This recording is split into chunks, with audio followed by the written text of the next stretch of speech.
Assalamualaikum warahmatullahi wabarakatuh. Perkenalkan, nama saya Maimunah Rahayu dengan NIM 2018016, mahasiswi tingkat 2 Prodi D3 Kebidanan Stikes Pancabakti Bandar Lampung. Dalam pemenuhan tugas, asuhan kebidanan persalinan dan bayi baru lahir dengan dosen pengampu Ibu Kade Yuke Widiantari, Sarjana Sains Terapan Magister Kebidanan. Di sini saya akan melakukan tindakan pemeriksaan fisik pada bayi baru lahir. Berikut adalah penata laksanaannya. Assalamualaikum Ibu, selamat pagi. Waalaikumsalam, selamat pagi. Perkenalkan Ibu, saya Bidan Maimunah Rahayu yang bertugas pada pagi hari ini. Nah Ibu, pada pagi hari ini saya akan melakukan pemeriksaan fisik pada bayi baru lahir, yaitu pada bayi Ibu, dengan tujuan untuk memantau status kesehatan anak Ibu, apakah memang benar-benar normal atau ada kelainan yang menyertainya.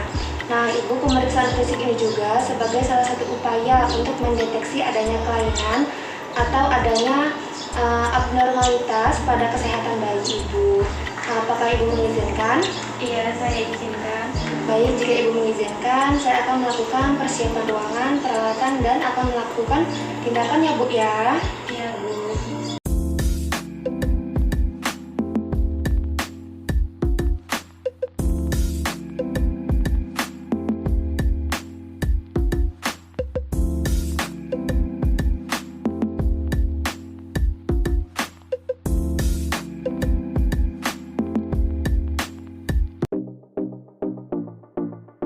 Berikut adalah alat-alat yang digunakan dalam pemeriksaan fisik pada bayi baru lahir, yaitu kain bersih, handuk, pantom bayi,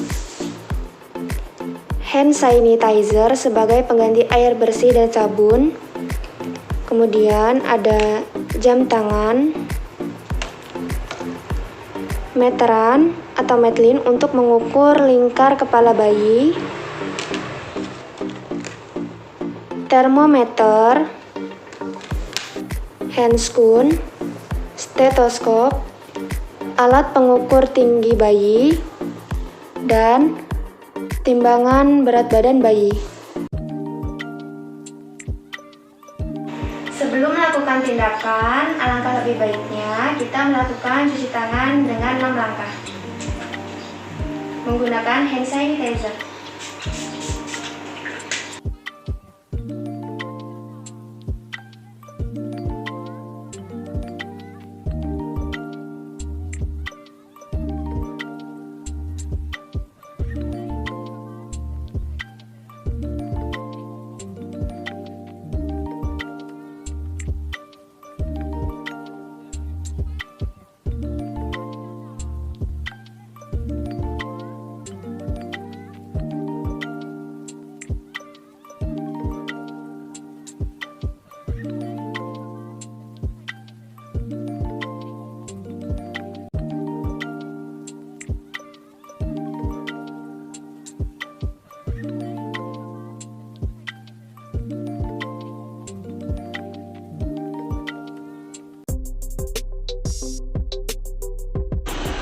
Langkah pertama yaitu amati ibu dan bayinya.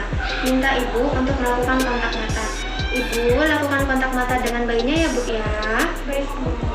Kemudian ibu dapat membelai bayinya dengan seluruh tangan, bukan hanya dengan jari-jari. Seperti ini ya Bu ya, contohnya.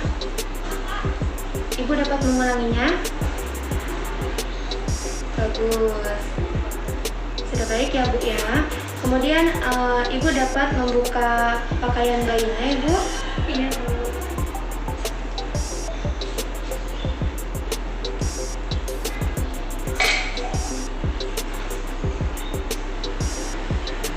Pada waktu pemeriksaan, tetap pastikan bayi dalam keadaan hangat dan tidak mengalami termoregulasi.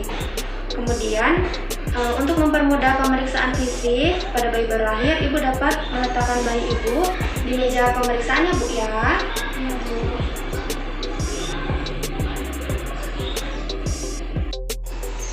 Setelah itu, lihat postur bayi normal atau tidaknya. Di sini postur bayinya normal ya, simetris. Kemudian tonus otot dan aktivitas bayinya bergerak aktif atau tidak. Di sini tonus ototnya bisa bergerak dengan baik, kemudian pergerakan bayinya juga aktif. Setelah itu lihat pada kulit bayi. Jelaskan pada ibu, jadi pada bagian wajah, bibir, kemudian selaput lendir pada dada itu harus berwarna merah muda ya Bu ya. Karena warna kulit normal pada bayi baru lahir yaitu warna merah muda atau kemerahan pada seluruh kulitnya, tetapi dalam batas yang normal. Kemudian hitung pernapasan bayi ketika sedang tidak menangis. Frekuensi napas bayi yang normal yaitu harus 40 sampai 60 kali per menit. Lihat pergerakan pada pernapasan dada maupun pernapasan perut. Kita dapat hitungnya selama 1 menit. Dihitung apakah napas bayi ini normal atau tidak. Jelaskan pada ibu bahwa harus tidak ada retraksi dinding dada bawah atau adanya dada tertarik ke dalam. Selanjutnya yaitu untuk memeriksa detak jantung bayi menggunakan stetoskop. Kita gunakan stetoskop. Kemudian letakkan stetoskop pada dada kiri bayi setinggi appendix. Kita dengarkan dan hitung kurang lebih selama 1 menit. Frekuensi denyut jantung normal pada bayi baru lahir yaitu sekitar 110 sampai 160 kali per menit. Selanjutnya yaitu raba kehangatan bayi. Jelaskan pada ibu bahwa pada bagian punggung maupun pada bagian dada harus tidak teraba panas ataupun dingin jika dibandingkan dengan orang yang sehat. Kemudian lakukan pengukuran suhu pada ketiak bayi menggunakan termometer.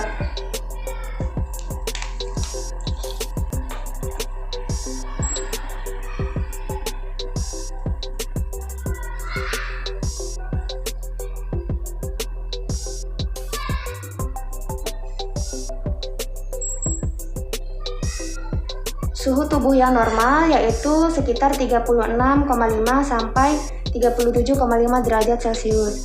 Di sini suhu tubuh bayi normal yaitu 36,5 derajat Celcius. Selanjutnya yaitu lihat dan raba pada bagian kepala bayi. Lihat apakah kepala bayi simetris atau tidak. Kemudian apakah kepala bayi terdapat kaput atau sesajunung. Kemudian raba apakah ada pembengkakan atau adanya abnormalitas, dan raba fontanel anterior. Di sini kepala bayinya normal, tidak ada pembengkakan maupun kaput dan sesajunum. Selanjutnya yaitu lihat pada bagian mata. Pada bagian mata tidak harus ada cairan. Nah, di sini pada mata bayinya normal, tidak ada cairan yang abnormalitas. Kemudian pada bagian hidungnya juga tidak ada cairan yang keluar.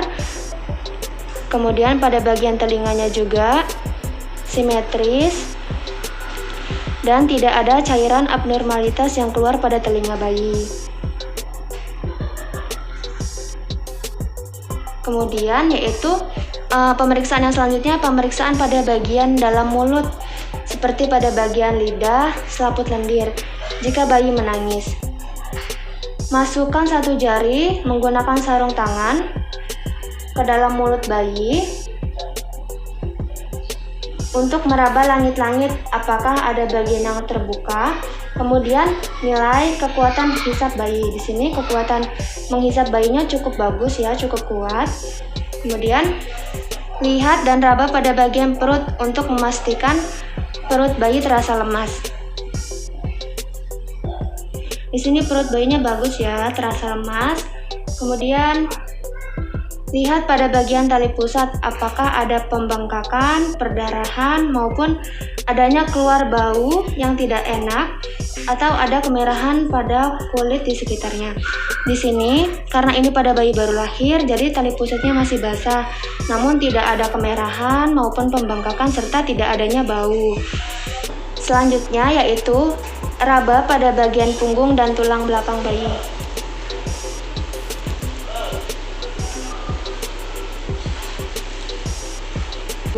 Lihat pada lubang anus dan alat kelamin. Hindari untuk memasukkan alat atau jari dalam melakukan pemeriksaan anus. Di sini pada bayi ini saya periksa lubang anusnya ada normal. Kemudian pada bayi laki-laki pastikan adanya lubang uretra. Kemudian panjang penis kurang lebih 3 cm pada anak laki-laki. Kemudian pastikan testis sudah turun pada skrotumnya atau belum. Namun pada bayi perempuan pastikan adanya lubang uretra dan adanya vagina. Ditanyakan pada ibu apakah bayi sudah buang air besar atau buang air kecil selama 24 jam pertama. Ibu, apakah bayi ibu sudah melakukan buang air besar atau buang air kecil? Sudah, Bu. Baik, berarti normal ya Bu ya? Iya. Selanjutnya yaitu melakukan penimbangan bayi.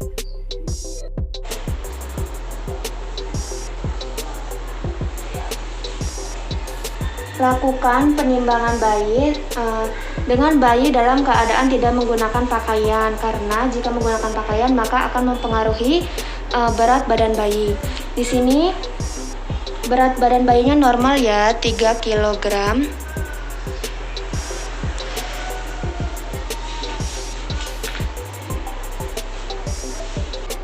Kemudian jelaskan pada ibu tentang perubahan berat badan bayi. Nah ibu, berat badan bayi ibu kemungkinan turun dahulu ya Bu ya, baru kemudian akan naik kembali berat badan lahirnya pada umur 7-10 hari kemudian. Selanjutnya berat badan bayi akan naik terus ya Bu ya. Iya, Bu. Selanjutnya yaitu mengukur panjang badan dan lingkar kepala bayi.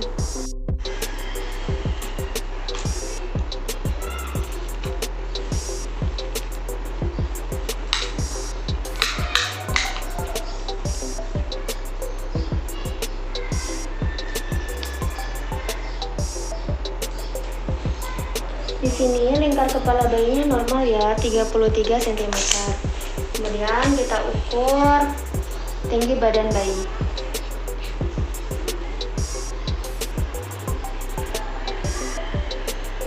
Tinggi badan bayi yaitu 50 cm.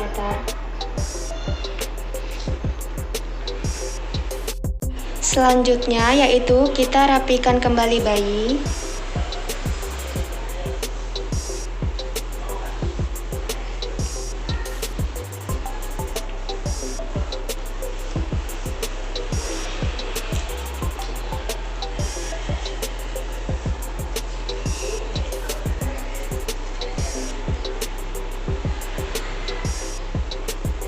Kemudian lepas handscoon secara terbalik dan masukkan ke dalam larutan klorin kurang lebih selama 10 menit. Setelah melakukan tindakan pemeriksaan fisik pada bayi baru lahir, kita lakukan cuci tangan kembali menggunakan teknik 6 langkah menggunakan hand sanitizer.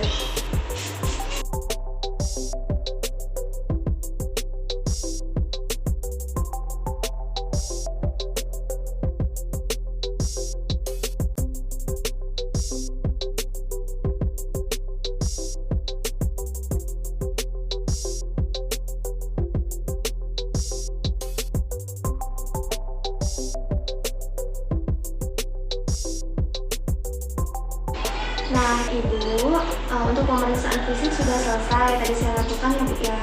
Bayi ibu sehat, normal, tidak ada kelainan maupun hal-hal yang abnormalitas pada kesehatan bayi ibu ya Bu ya. Ini saya kembalikan lagi bayi ibu. Maaf ibu, hati-hati. Nah setelah itu saya akan meminta ibu untuk melakukan memberikan ASI pada bayi ibu. Sebelumnya ibu sudah mengetahui belum cara memberikan ASI yang benar? Belum Bu. Baik, akan saya ajarkan ya Bu ya. Bayi menghadap ke payudara ibu. Ibu dapat menghadapnya, kemudian Untuk kepala dan badan bayi berada pada satu garis lurus ya Bu ya, seperti ini. Kemudian wajah bayi menghadap ke payudara ibu. Ibu dapat menggunakannya. Kemudian untuk bayi yang benar cara menyusunya pada ibu, yaitu bibir bawah melengkung keluar, sebagian besar areola ibu terhisap, kemudian atau berada pada mulut bayi ya Bu. Kemudian apabila bayi menghisap dengan baik, yaitu menghisap ke dalam secara perlahan, kemudian dengan suara penuh, kadang-kadang disertai dengan berhenti sesaat. Kemudian rahang bayi bergerak dan pipi sedikit masuk ke dalam ya Bu. Kemudian anjurkan ibu untuk menyusui dengan keinginan bayi. Apabila bayi sudah merasa lapar atau memberikan respon-respon seperti menangis atau jika disentuh pipinya dia mengikuti arah gerakan kita, ibu dapat memberikan ASI ya Bu ya. Nah, untuk pemberian ASI ini, pemberian ASI eksklusif yaitu dari 0 sampai 6 bulan saja. Itu hanya diberikan ASI, ibu tidak dianjurkan untuk memberikan makanan pendamping lain ya Bu ya. Untuk makanan pendamping lain diberikan setelah 6 bulan ke atas ya Bu, karena itu akan berpotensi bahaya pada bayi ibu. Kemudian tadi saya sudah memberikan imunisasi pada bayi ibu, yaitu imunisasi HB0 atau hepatitis. Nah ibu, apabila terlihat tanda-tanda bahaya pada bayi ibu, segera lakukan rujukan ke fasilitas. Tanda-tanda bahayanya yang seperti bayi tidak dapat menyusui atau menghisapnya lemah, kemudian bayi kejang, mengantuk atau tidak sadar, napas bayinya ini cepat ya Bu ya, lebih dari 60 kali per menit, kemudian bayi sering merintih, retraksi dinding dada bawah, sianosis sentral. Bila bayi dirujuk selama perjalanan ke tempat rujukan, itu harus tetap menjaga kehangatan bayi ya Bu ya, agar tidak kehilangan panasnya.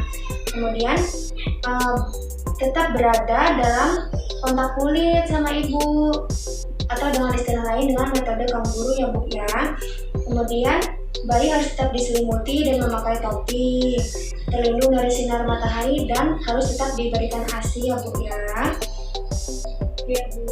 Ibu, apabila ibu menemui tanda-tanda bahaya yang sudah saya jelaskan tadi, ibu dapat melakukan rujukan ke fasilitas terdekat ya Bu ya, untuk memastikan kondisi kesehatan bayi ibu. Kemudian bayi ibu nih harus mendapatkan imunisasi yang lengkap dan sesuai jadwalnya. Tadi kan sudah saya berikan imunisasi HB0 untuk imunisasi yang pertama. Kemudian untuk imunisasi selanjutnya dilakukan bulan depannya ya Bu ya, dan itu harus tepat waktu agar imunisasi yang pertama itu dapat membentuk antibodi ya Bu ya. Setelah tindakan pemeriksaan fisik pada bayi baru lahir selesai, kemudian lengkapi catatan medis dengan catatan secara rinci seperti kondisi bayi, imunisasi yang diberikan apabila ada, kemudian berikan keterangan rujukan apabila bayi tersebut membutuhkan fasilitas rujukan.